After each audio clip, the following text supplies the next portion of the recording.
चलिए देखते हैं question number 35. Please read it very carefully. The following table shows the experience of technician in years employed at various companies and their monthly salary in 1000 rupees. तो experience in years को x बोला गया है और monthly salary in 1000 rupees को y बोला गया है. x series and y series are given as x values क्या है भाई 12, 8, 17, 20, 5, 14 and 10. y values are 22, 15, 25, 30, 12, 24 and 20. अब क्वेश्चन क्या है? Calculate the coefficient of determination and check the validity of the linearity assumption. तो assumption की validity check करनी हो तो आपको coefficient of determination निकालना पड़ेगा r square. जो स्मॉल r स्क्वायर ही है, इसका मतलब यहां कोरिलेशन कोएफिशिएंट भी निकालना पड़ेगा. ठीक है. और पूछा है of regression between the years of experience and monthly salary. तो आपका क्वेश्चन यहां पर सिर्फ और सिर्फ रिग्रेशन इक्वेशन के लिए या कोरिलेशन की लिनियरिटी के लिए एजम्पशन वैलिड है या नहीं है वही निकालना है. इसका ये मतलब हुआ कि हमें a का वैल्यू या b का वैल्यू यहां पर निकालने की कोई जरूरत है ही नहीं, सिर्फ कोएफिशिएंट ऑफ डिटरमिनेशन ही निकालना है. चलिए देख लेते हैं क्या कर सकते हैं. x सीरीज और y सीरीज है, सभी वैल्यूज 20 से कम नहीं है तो हम चेक करते हैं कि x बार और y बार क्या है. x बार 12.29 है, y बार 21.14 है. u v से जाते हैं तो u इक्वल्स टू हम ले रहे सपोज x माइनस कुछ भी ले सकते हैं जो आपको कंफर्टेबल लगे. तो मैं 12 ले रहा हूं, मुझे 12 से कैलकुलेशन करना इजी. कोई बोले मुझे 10 लेना है, हाँ ले सकते हैं, कोई प्रॉब्लम नहीं है. चलिए v क्या ले सकते हैं तो वो भी मैं इसी के आसपास 21 में और 20 ही ले लेता हूं, y माइनस 20. चलिए 12 minus 12 0, 8 minus 12 minus 4, 17 minus 12 5, 20 minus 12 8, 5 minus 12 minus 7, 14 minus 12 2, 10 minus 12 minus 2. चलिए यहाँ पर 22 minus 20 2, 15 minus 20 minus 5, 25 minus 20 plus 5, 30 minus 20 10, 12 minus 20 minus 8, 24 minus 20 positive 4 and 20 minus 20 0. यहां पर मुझे r स्क्वायर निकालना है, इसके लिए मुझे u का स्क्वायर v का स्क्वायर दोनों चाहिए. रिग्रेशन कोएफिशिएंट नहीं है, यहां कोरिलेशन कोएफिशिएंट भी है. तो u square v square and u into v. चलिए देखते हैं. 0 का स्क्वायर ये हुआ 0, ये पूरा पार्टीशन पर ड्रॉ कर लेते हैं. -4 का square 16, 5 square 25, 8 square 64, -7 square 49, 2 square 4 and -2 square 4. चलिए v square 4, 25, 100, 64, 16 0. u into v तो ये हो जाएगा 0, 4 into 5 20, 5 into 5 25, 8 into 10 80, -7 minus 8 7 into 8 56, 2 into 4 8, 2 into 0 ये हो जाएगा 0. चलिए मुझे ये सभी फिगर्स का अभी टोटल निकालना है. आप भी टोटल कर लीजिए, बाद में हम वेरीफाई कर लेते हैं. तो चलिए टोटल हो रहा है 2, 8, 162, 234 एंड 189.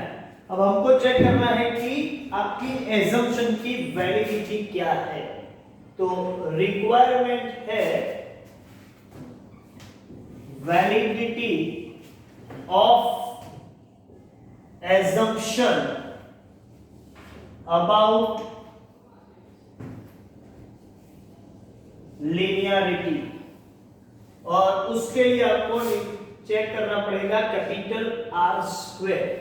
अच्छा, कैपिटल आर स्क्वायर क्या है? कैपिटल आर स्क्वायर तो स्मॉल आर स्क्वायर ही है, और स्मॉल आर स्क्वायर के लिए आपका फॉर्मूला, पहले आर का क्या फॉर्मूला है यूवी के साथ वो देख लेते हैं।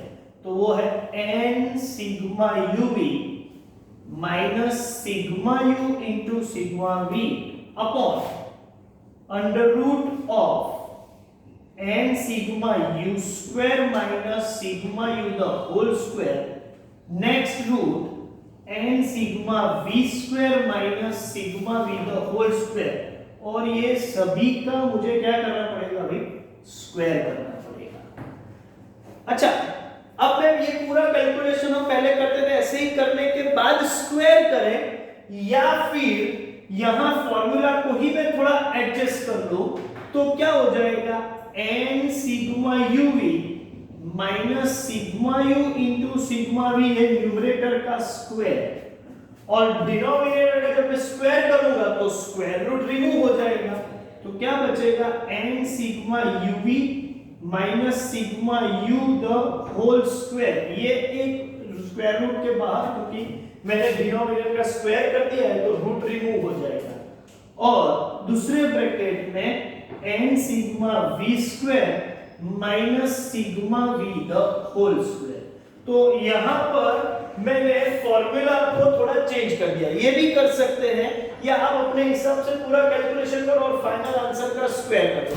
डेसिमल एडजस्टमेंट में फ्रैक्शन में थोड़ा बहुत शायद फर्क आ जाए, तो उससे कोई डरने की जरूरत नहीं है। दोनों पैटर्न से जाने में शायद डेसिमल के एक दो फिगर का आगे पीछे हो सकता है, तो वो चलेगा, वो फ्रैक्शन एडजस्टमेंट चलेगा। चलिए वैल्यू सब्स्टिट्यूट कर देते हैं। n मतलब नंबर ऑफ पेयर्स, n कितना है? 7। सिग्मा यूवी है 189 माइनस सिग्मा यू है 2 और सिग्मा v है 8, तो मैं यहां पर लिख दूं 2 और ये पूरी वैल्यू का स्क्वायर, और डिनोमिनेटर में 7 सिग्मा यू स्क्वायर कितना है? 162, ये 162 माइनस 2 द होल स्क्वायर, ये एक ब्रैकेट। अब दूसरे ब्रैकेट में n सिग्मा v स्क्वायर, ये रहा सिग्मा v स्क्वायर है 234 माइनस 8 स्क्वायर, और ये ब्रैकेट कंप्लीटली ओवर।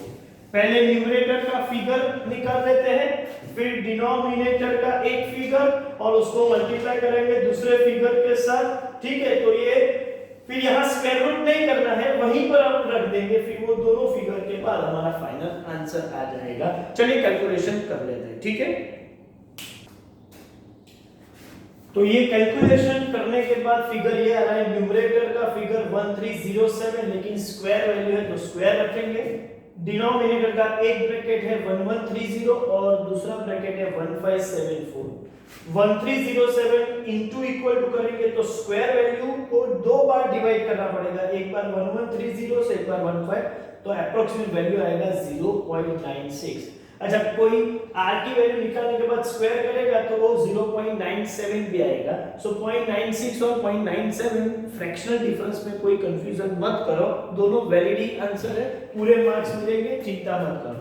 लेकिन 0.96 r स्क्वायर है, इसका मतलब वेरी क्लोज टू 1, तो assumption ऑन लिनियरिटी क्या होगी?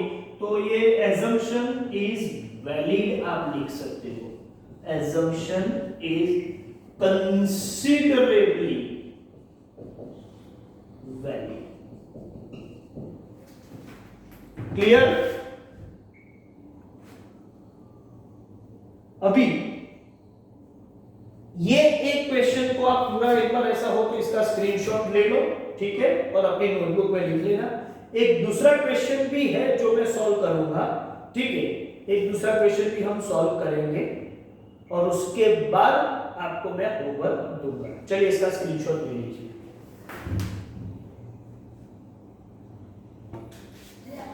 चलिए नेक्स्ट क्वेश्चन देखते हैं, question number 36। In order to study the relationship between the density of population and number of persons suffering from skin disease, the following information is obtained for 6 cities regarding their density of population and persons suffering from skin disease. X क्या है? Density per square kilometer. And y क्या है? Number of patients, ठीक है, suffering from skin disease. X series और Y series दिया हुआ है 12,000, 14,500, 19,000, 17,500, 13,500, 16,000. Y series are 80, 60, 90, 80, 40, 30. Obtain the regression line of y on x. Estimate the number of patients suffering from skin disease if density of population of a city is 15,000 per square kilometer. मतलब x का value available है, y को estimate करना है, and examine the reliability of this regression model. लेकिन reliability आपको जज करनी हो तो फिर r square मतलब कोएफिशिएंट ऑफ डिटरमिनेशन भी निकालना पड़ेगा। मतलब यहाँ 3 क्वेश्चन, एक question regression equation y on x, दूसरा क्वेश्चन है estimation of y when x is given, and तीसरा क्वेश्चन है रिलायबिलिटी मतलब कोएफिशिएंट ऑफ डिटरमिनेशन। देखते हैं कैसे सॉल्व कर सकते हैं। x सीरीज और y सीरीज अवेलेबल है, x बार और y बार हमने चेक किया तो वो डेसिमल मतलब फ्रैक्शन में आ रहा है, तो uv से जाना पड़ेगा। तो हम यहाँ u ले रहे हैं, u का वैल्यू x माइनस, अच्छा बेटर ऑप्शन है, मैं एक काम करता हूं 15,000 दूंगा, और जब मैं 15,000 सभी वैल्यू 500 के मल्टीपल में तो है ही, तो डिवाइड बाय 500 कर रहे हैं। चलिए 12 और v के लिए क्या कर सकते हैं, तो मैं बोलूं v के लिए सभी वैल्यू 10 के मल्टीपल में है, मैं 60 ले लूं तो y माइनस 60 डिवाइड बाय 10, तो ये मुझे v मिल जाएगा। u और v का वैल्यू, और उसके बाद मुझे u स्क्वायर v स्क्वायर भी लेना पड़ेगा क्योंकि कोएफिशिएंट ऑफ डिटरमिनेशन r का वैल्यू भी निकालना है, r स्क्वायर भी निकालना है। चलिए देखते हैं, 12,000 माइनस 15,000 माइनस 3,000 डिवाइड बाय 500, ये हो जाएगा -6। 14,500 माइनस 15,000 माइनस 500 डिवाइड बाय 500, ये होगा -1। 19,000 माइनस 15,000 मतलब 4,000 डिवाइड बाय 500, ये होगा 8। 17,500 माइनस 15,000 मतलब 2,500 डिवाइड बाय 5, तो ये होगा 5। 13,500 माइनस 15,000 माइनस नेगेटिव में आएगा 1500 डिवाइड बाय 500, तो ये -3, और ये 16,000 माइनस 15,000 1000 डिवाइड बाय 500, तो ये +2। चलिए v की वैल्यू 80 माइनस 60 माइनस 60 20 अपॉन 10, ये होगा 2। 60 माइनस 60 तो 0, यहां पर 3, यहां पर 2 -2, एंड ये -3 होगा। 30 माइनस 60 माइनस 30 डिवाइड बाय 10। अब अभी हम u square v square u into v, ये सब चाहिए मुझे। u स्क्वायर माइनस 6 का स्क्वायर 36, -1 का square 1, 64, 25, 9, 4, v square 2 square 4, 0, 9, 4, 4, 9, u into v -6 plus 2, ये होगा -12, -1 into 0, 0, 8 into 3, 24, 5 into 2, 10, -3 -2 plus 6, and 2 into -3, ये होगा -6। अच्छा मुझे ये सभी कॉलम्स का टोटल चाहिए, कर लेते हैं टोटल। चलिए टोटल हो रहा है 5, 2, 139, 30 एंड 22। वर्किंग में हमको तीन चीजें चाहिए, एक तो बी बाय एक्स जिसका फॉर्मूला है n sigma U V minus sigma U into sigma V upon n sigma u square minus sigma u the whole square into cy अपॉन cx। वैल्यू सब्स्टिट्यूट कर लेते हैं। n कितना है 6, sigma u v है 22, sigma u है 5, sigma v है 2 divide by n sigma u square 6, sigma u square है 139 minus 5 the whole square into cy अपॉन cx। cy है 10 और cx है 500, सो इनटू 10 डिवाइड बाय 500। चलिए इसका फाइनल आंसर आपको एक स्टेप एक्स्ट्रा करके मिलेगा, मैं यहां सीधा आंसर लिख रहा हूं, आप चेक कर लीजिएगा। ये हो रहा है 0.003। दूसरा वर्किंग हम करेंगे a equals to y bar minus bx bar. y bar कितना है, y बार है 63.33 माइनस b इज 0.003 और x बार है 15416.67। चलिए इसको कैलकुलेट कर लेते हैं, ठीक है, देखते हैं। ये हो रहा है 17.08। तो a और b का वैल्यू तो मिल गया, ठीक है। अच्छा, मुझे कोएफिशिएंट ऑफ डिटरमिनेशन भी निकालना है, तो एक काम करते हैं, उसके लिए भी मैं r स्क्वायर का वैल्यू यहीं से निकाल लूं, r स्क्वायर। तो ये फॉर्मूला में मैं डायरेक्टली लिखूंगा n sigma uv minus sigma u into sigma v the whole square upon under root वैसे भी रिमूव हो जाएगा, n sigma u square minus sigma u the whole square एक ब्रैकेट और दूसरा ब्रैकेट हो जाएगा n sigma v square minus sigma v the whole square. यहां cy cx की जरूरत नहीं है, ठीक है, क्योंकि मैं r निकाल रहा हूं independent of change of origin as well as change of scale. Value देख लेते हैं सबसे पहले। n का value 6 into 22 minus 5 into 2, first bracket का वैल्यू 6 into 139 minus 5 स्क्वायर